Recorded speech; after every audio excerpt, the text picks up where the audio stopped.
जी हाँ, वो गजब की खटारा मोटर कार जिसे मनोरंजन की सड़कों पर तीन भाइयों ने कुछ इस तरह दौड़ाया था कि छोटे बड़े सभी फिल्म प्रेमी पुकार उठे थे, वो देखो चलती का नाम गाड़ी।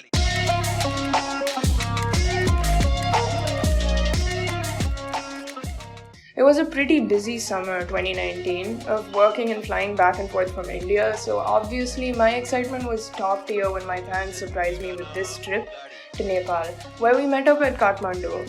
So if you're pining for a rich and affordable escape from reality and not the IT department, Nepal is definitely your go-to. Of course, once this pandemic subsides. Let's hope for the best, because it will give you the wide spectrum of choices with regards to what you want to experience, whether you want to party with your friends, find your kamataj, or travel to places that are aloof and tucked away from the very reach of modern life.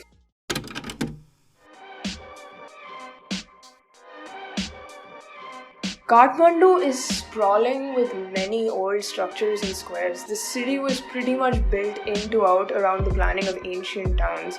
The juxtaposition is lost on no one as you walk into a waffle house or miniso next to buildings as old as time itself in the Darbar squares, giving it the sense of a city caught between centuries. Street shopping in general is pretty big out here. Fancy a singing bowl, a kukri, or other antiquities, you'll snatch the best stuff here. It's sad that many dated structures came crumbling with the effects of the earthquake in April 2015 that left deep scars to the economy, and it is very easy to just look past this, especially when you're simply a traveler. So try not to haggle too much or be disrespectful to small vendors and shops. Try tipping fairly even though it's not a compulsion.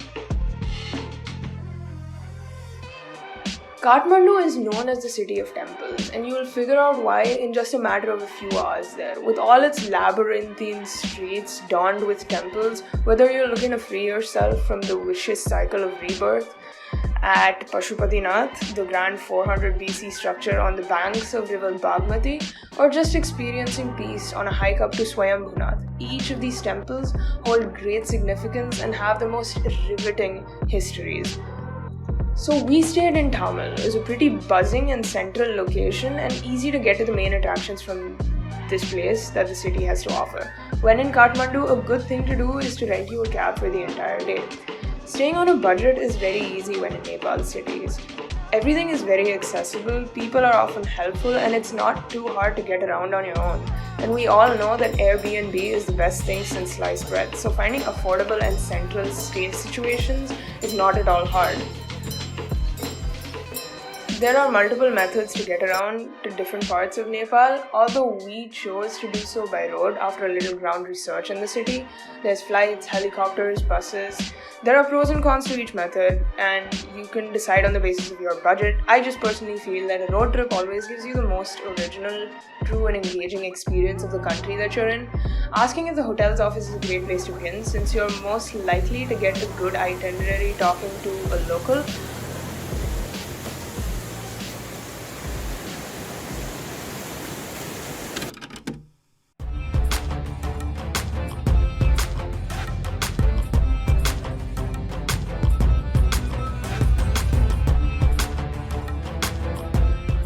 We were pretty lucky that we found a super chill old man to drive us throughout and finally to the border of India.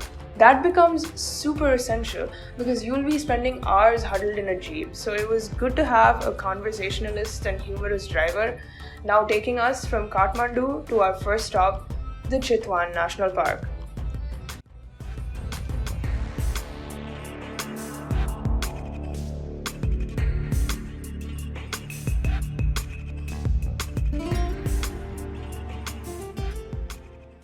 Here we lodged pretty close to reserve grounds.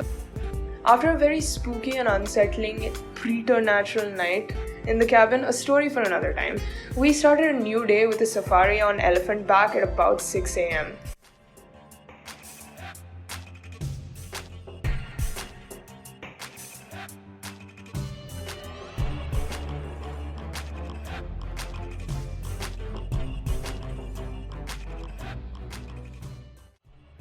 She was a devastatingly clever and cute 4-year-old named Asha Kali who took us into the marshes to see rhino families, a solitary, very sexy deer, all sorts of indigenous birds, and if you're lucky, a leopard or two.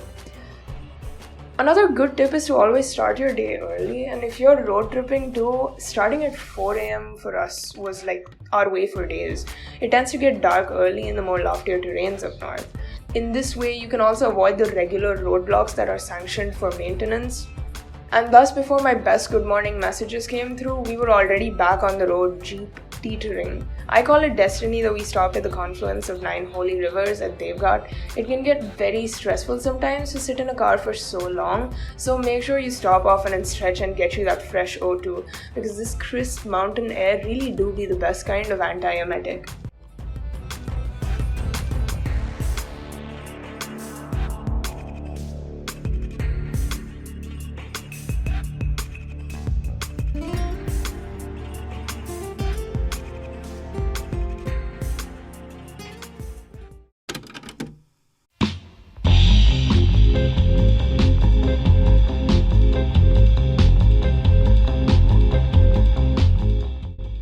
The weather is varied across the country. We went in June, so as Katy Perry said, you're hot and you're cold, you're yes and you're no. So obviously, pack accordingly, and it's very important to consider which time of the year you're traveling to the more lofty areas. Case in point, a fun tale I have from the afternoon we reached Pokhara and stashed our luggage at the hotel. Since we were only a few hundred meters away from the Feva Lake, a major attraction, there's a whole multitude of life around the area. So we set out on foot to have a fun little explore. It was all quite the pleasant reverie until the rain gods decided to have a soiree of their own, and just let me say that they were raving. But all this torrential flooding did not stop the Ganga Aarti from happening at the banks of the lake. People huddled under the tiniest shed to pay their respects to the holy river in this ritual, which was completed with such pomp and life. It was surreal and dramatic. The thunderstorm stood no chance against this devotion.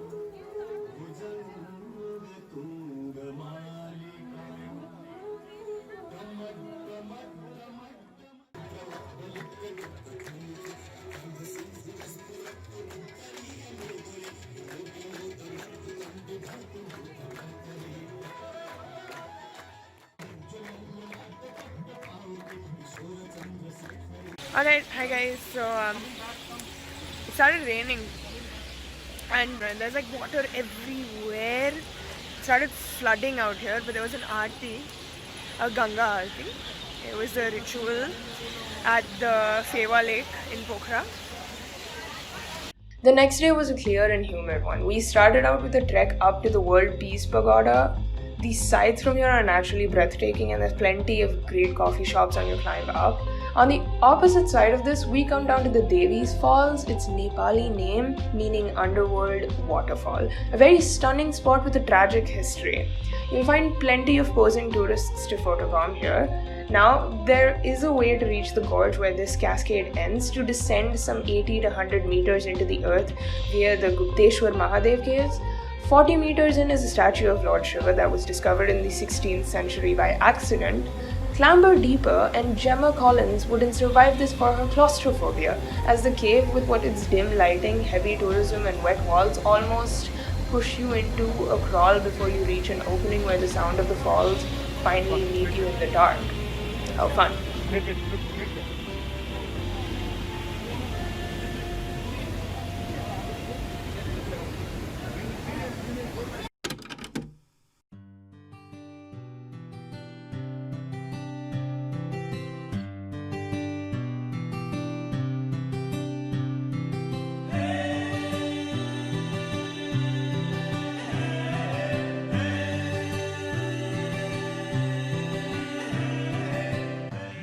Before we buckle up for this next bumpy leg of our journey, let's talk about our favorite topic, food. It's always easy to find, and since we pit stopped at plenty of small little dabas of the side of quaint mountain roads for scrumptious dal bhat tarkari that not only feeds the stomach but also soothes the soul, it is safe to say that the food is very clean given the general abundance of water. A great way to really taste the culture would be to eat at your homestay or small family run restaurants, as a lot of them serve fresh hot food that's local and is a daily staple.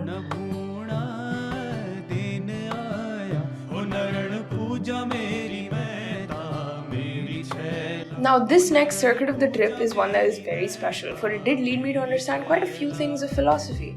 The quantum change of scene, even the flora on the onward journey, as the city and its population penciled and decimated, thence becoming just plain grandeur, our little jeep careened above and beyond the Himalayas en route to Muktinath, a temple of great importance. This trail to the Mustang Valley follows the Kali Gandaki River, which forms the deepest ravine in the world, meeting the Ganges in India. With my insides being stirred in the walk that is my stomach, in the roughest ride I've had, the gap between the wheels and the edges of these Kacha mountain roads is not a scalable quantity, but more of a state of mind. Having goose flesh while driving flowing rivers and constantly having to protect your head from bumping and hitting the roof is a 5-star experience that I will not trade for the comforts of first class. Through the small villages, stopping for tea and a stretch, talking to people living in parts of the world that we'll never know was humbling. And that is when I had the epiphany. The road to heaven, if not a utopian land of angels, but something deeper, is one that is testing and hard and is not a gold stairwell leading to bright light. One needs a soul-shaking experience to be overcome with elation and euphoria. And as someone said, it will always be proved time and again that a traveler's best ally is serendipity. The story of Shaligrams. Scientifically, these stones are ammonoids from the Jurassic era when these here mountains were under the Tethys Ocean, but anyone can make a dilly with facts, and let's get into a little bit of mythology. The natural Shaligrams are only found in the beds of the Kali Gandaki. It is believed that these originals hold higher worth than any other material, even gold. Water having just stroked a natural Shaligram will transform into an elixir, ridding people of any sort of negative auras, energies, and even disabilities. Now, why is it so? Once, there was a king of the Asuras or demons named Jalandhar, and he was married to Brinda, a devotee of Lord Vishnu. Because of her unconditional love and fidelity, Jalandhar became stronger and undefeatable and finally conquered all earthly land. He then planned to conquer heaven and thus declared war against the gods, like we usually do. Worried, these gods approached Lord Shiva and Vishnu, who then figured that the only way to make the demon king weaker was by cutting his power at its source through deceiving his wife Brinda. Shady, I know. So Lord Vishnu then changes his appearance to match the demon king's and approaches her. Unbeknownst, she treats him like her husband. This ultimately defeated Jalandhar and he was killed. But when Brinda found out, she cursed Lord Vishnu to become stone, and he accepted this and sat in the Kali Gandaki. All the other gods carved out Shaligrams of his new manifestation and thus are seen as the literal incarnation of Vishnu himself. And maybe this is a subtle flex, but we did find some natural Shaligrams in this here riverbed. Oh, the feeling of insurance that the great beyond is looking out for you.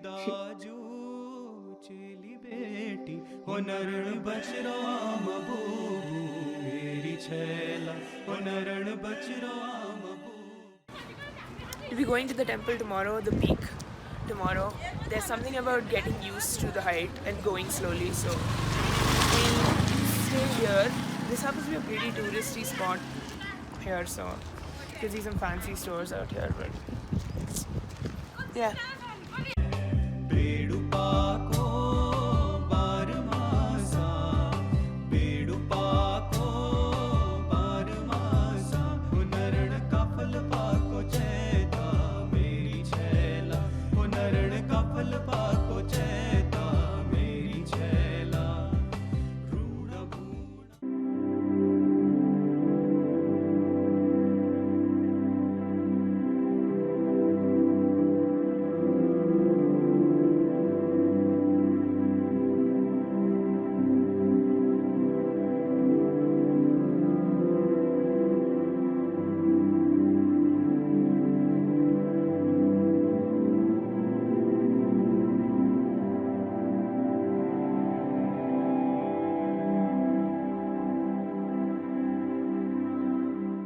We are heading up to the temple of Muktinath. It is after like 3,000 feet, there is a sudden decrease in oxygen. So I know that this talking can be the absolute worst idea because talking, you kind of expend a lot of energy while talking. But I think we're in heaven. So ever since we crossed the Marfa Valley, this isn't even Earth. So it's really beautiful. It's very serene. It's very seraphic, and it's a very peaceful place. It's very cold also because I'm not able to my hands are frozen. My hand is frozen to the camera right now. I can't even breathe. It's so cold. Oh God. And damn, the views are phenomenal. The stars at night I had tears in my eyes. That's how pretty they were. So now, inconspicuously tucked away, Muktinath is said to be the place where he received his salvation from Vrinda's curse. This temple holds the power of washing away all your sins, giving one mukti and moksha. Literally so, as you bless yourself under the 108 fresh water chutes that surround the sanctorum, spouting water cold enough to test your endurance. And I don't know if it was the water or the lack of oxygen, but after descending, we were in a renewed state of peace, so restored and rejuvenated for days.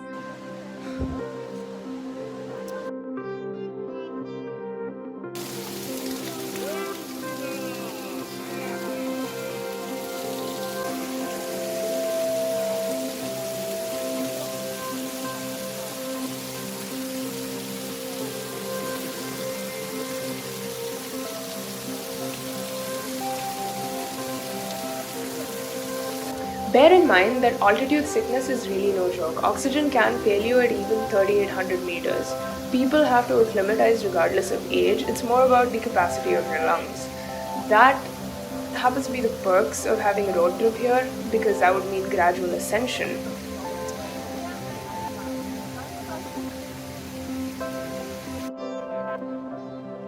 It was blissful.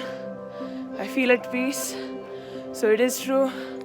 You are free of your thoughts and all that mind stuff. See ya.